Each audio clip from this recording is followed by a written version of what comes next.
Um, I'm Colleen. I just tried twice making a video on YouTube, and it decided to be stupid both times and crash and erase the video.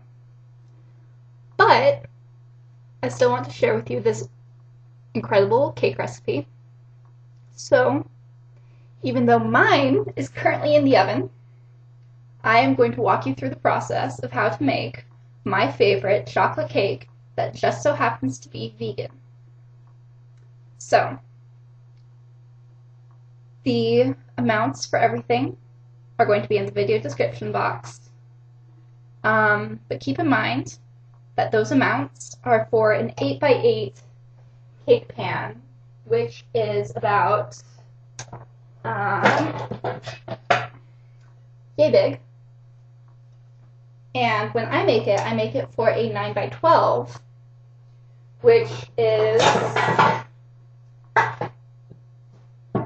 about yay big.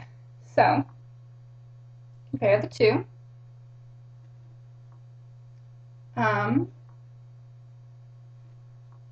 So this is how big of a cake you'll get if you use the amounts as written in the video description.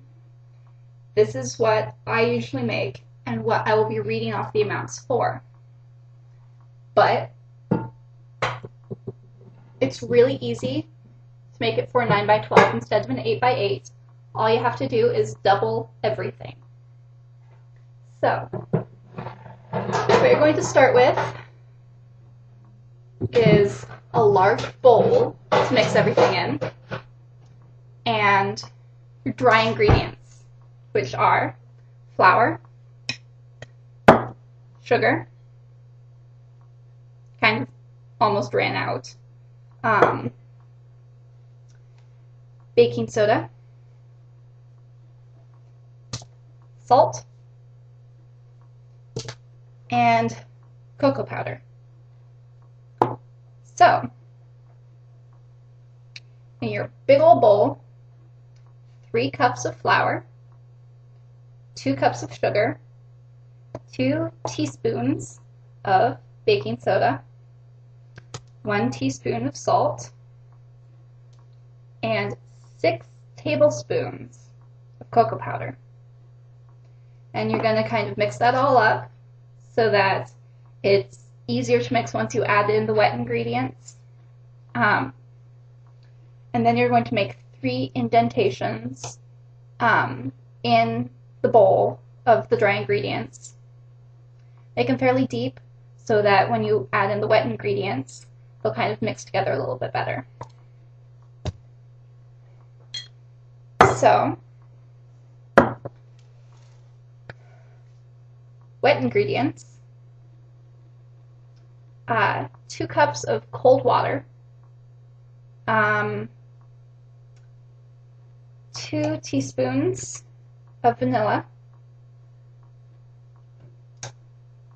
2 tablespoons of white vinegar, yeah, that way, white vinegar, and then 10 tablespoons of vegetable oil. Now 10 tablespoons is a lot to measure out, so if you want to make it a little easier on yourself, do half a cup and then 2 tablespoons. Okay? So you're going to mix all that up. It'll take a little while to make sure all of the lumps are gone because oil, water, and vinegar don't really like each other. So you have to stir it for a little while till the batter is completely smooth. It is going to look a little thin, which it's supposed to. But since this recipe doesn't have any eggs or butter or milk, like most cakes have, the batter does look a little bit different. Then you're going to pour it into an ungreased cake pan of either 9x12 if you use my measurements, or 8x8 if you use the measurements in the video description box.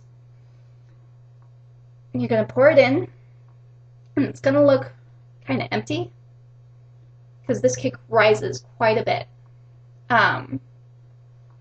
Then what you're going to want to do is have your oven preheated at 350 degrees, and then put the cake in for 35 minutes.